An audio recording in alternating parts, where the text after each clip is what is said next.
Mulți vorbesc despre lux, dar puțini ajung să-l trăiască. Asta nu este o casă de vacanță. Este casa în care poți trăi zi de zi în vacanță la tine acasă.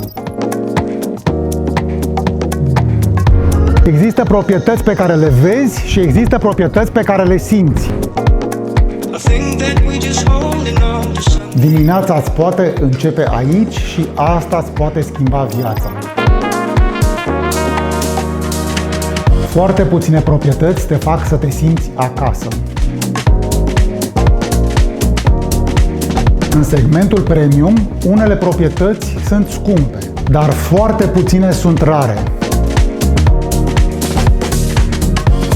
Nu toți care își permit luxul ajung să-l trăiască cu adevărat. Astfel de proprietăți apar extrem de rar în piață.